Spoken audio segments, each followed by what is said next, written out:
Hello అండి, బాగున్నారా? నిన్న నేర్పించిన లిల్లీ నేర్చుకున్నారా? ఇది సెకండ్ పార్ట్. నేను చెప్పాను కదా 3 పార్ట్స్ చేశానని. రీజన్ ఏంటంటే అది చాలా పెద్ద వీడియో అయిపోతుంది, అందుకని చెప్పేసి చేశానండి. 3 పార్ట్స్ చేశాను. సరే, ఒకసారి రివిజన్ చూసేసుకోండి ఎలా చేశానన్నది. ఫిష్ స్ట్రోక్తో చేశాం కదా, మనం సెకండ్ పార్ట్ థర్డ్ పార్ట్లోనే ఫిష్ స్ట్రోక్ నేర్పించాను. యాక్చువల్లీ ఇది ఫిష్ స్ట్రోక్ కాదు, పిల్లల కోసం అదా సరదా పడతారని నేర్పించాం. అది పెట్టాలన్నమాట. యాక్చువల్లీ ఈ స్ట్రోక్తో చాలా ఫ్లవర్స్ వస్తాయని చెప్పాను నేను. ఫస్ట్ అయితే ఇది నేర్చేసుకోండి. ఈరోజు ఏం నేర్పిస్తానంటే, మధ్యలోని కాడల్లా ఉంటాయి కదండి, లిల్లీకి స్టెమన్ అంటారు వాటిని, అవి నేర్పిస్తాను. దానికి ఒక ప్రత్యేకమైన క్లాస్ అవసరమా అంటే కరెక్టే, కానీ వాటితోటే అందం వస్తుందండి. సో నేర్చుకోండి.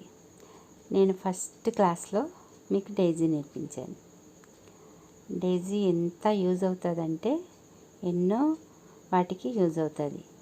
సో మనము అది మధ్యలో పువ్వు మధ్యలో ఉన్న కాడలు వేసుకోవడానికి కూడా అదే యూజ్ అవుతుందండి. ఆ స్ట్రోక్ తోటే వేస్తాము. ఇవి పెటల్స్ 6 ఉన్నాయి కదా, సేమ్ అవి కూడా 6 వస్తాయన్నమాట. ఇంకోటి ఏంటంటే, ఇప్పుడు పువ్వు స్ట్రైట్గా అనిపిస్తుంది కదా, ఒక్కొక్క పువ్వు మనం వాల్చినట్టేస్తాం. అది పువ్వు ఎటువైపు వాలి ఉంటే అటువైపు స్టెమన్స్ వేసుకోండి, అదే కాడలు వేసుకోండి. వేసుకుంటే అది అందంగా అనిపిస్తుంది. అవి ఎలాగా వేయాలి అన్నది నేను నేర్పిస్తాను. దీనికి ముందే నేను డ్రా చేసుకుని పెట్టానండి. రౌండ్ తర్వాత బాల్స్ డ్రా చేసుకున్నాను. నేనేమి పెటల్స్ ఏం డ్రా చేయలేదండి, నాకు కొంచెం ఐడియా ఉన్నది కనుక నేను చేసేసాను. అంటే కానీ మీరేం చేస్తారంటే ఫస్ట్ స్కెచ్ చేసేసుకోండి. కరెక్ట్ స్కెచ్ చేయమని ఇప్పుడు చెప్తాను, ఎందుకంటే అది చేస్తేనేనండి మనం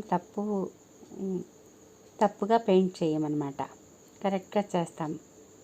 అంత కష్టపడి చేసినప్పుడు కొంచెం ఎఫర్ట్ పెడితే ఏమైంది, కొంచెం మంచిగా స్కెచ్ చేయండి. నేనైతే నెగ్లెక్ట్ అది విషయంలోని, అందుకని ఏమంటారు, నాది కొంచెం ఫ్లవర్ పాడైపోయేది కొత్తలని. మీరు మాత్రం ఆ మిస్టేక్ చేయొద్దు. స్కెచ్ బాగా చేసుకోండి. ముందు పెయింటింగ్ వేసి ముందు స్కెచ్ బాగా చేసుకోండి. చేసుకుని ఇప్పుడు స్టార్ట్ చేయండి. తర్వాత కలర్ కాంబినేషను అవన్నీ నేను చెప్తాను మెల్లగానే. మీకు బాగుంటుంది పెయింటింగ్, చాలా మనసుకి హ్యాపీనెస్ ఇస్తుంది.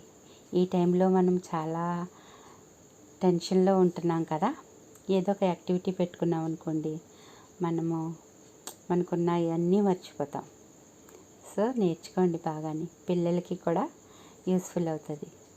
అవి నేర్చుకోండి. కాడలు ఉంటాయి కదా, ఎలాగంటే స్టెమన్స్ ఎలాగ నేర్చుకుని వేస్తారంటే చూడండి, పైన పుప్పుడిలా ఉంటుంది కదా, దానికోసం మనం కొంచెం లైట్గా పాయింట్ చేసి అప్పుడు బ్రష్ని పట్టుకుని కిందకి లాగాలన్నమాట. నేను వేసింది అస్సలు బాగా రాలేదండి. రీజన్ ఏంటంటే నా బ్రష్లు బాగాలేదు, నా దగ్గర ఉన్న పెయింట్లు కూడా చాలా డ్రై అయిపోయి ఉన్నాయి. నేను ఆర్డర్ ఇచ్చానండి, వస్తుంది. వచ్చినప్పుడు మీకు చూపిస్తాను. ఇచ్చి కూడా చాలా ఒక 4-5 రోజులు అయింది. కొన్ని కలర్స్ లేవు అని చెప్పేసి మా పాప ఆర్డర్ ఇచ్చింది. కలర్స్ రాగానే కొంచెం హ్యాపీ కదా, అంతా ఈజీగా చేయొచ్చు, మీకు చూపించడానికి ఉంటుంది. నేను చెప్పాను కదా 6 వేయాలన్నమాట. పెటల్స్ 6 ఉంటాయి, అది కూడా 6 వేయాలి. నెక్స్ట్ క్లాస్ అయితే పెద్దది ఉంటుందండి, ఎందుకంటే ఇంకా పూర్తి కాంపోజిషన్ ఎలా చేయాలి, తర్వాత ఆకులు ఎలా వేయాలి అన్నీ నేను నేర్పిస్తానండి. ఈ 3 కలిపితే మీరు ఎంత మంచి బ్యూటిఫుల్ శారీస్ చేసుకోవచ్చు అంటే, శారీస్ అనే కాదు, ఏమన్నా చేసుకోండి. నాకు చెప్పండి, మీరు నేర్చుకుంటున్నారో లేదో. వ్యూస్ అయితే ఉన్నాయి కానీ అసలు యూస్ఫుల్ అవుతుందా లేదా అని ఇన్స్టాగ్రామ్లోనన్నా ట్యాగ్ చేయండి, ఫేస్బుక్లోనన్నా. మీకు నచ్చితే కనుక, మీకు యూస్ఫుల్ అనిపిస్తే సబ్స్క్రైబ్ చేయండి, లైక్ చేయండి, షేర్ చేయండి.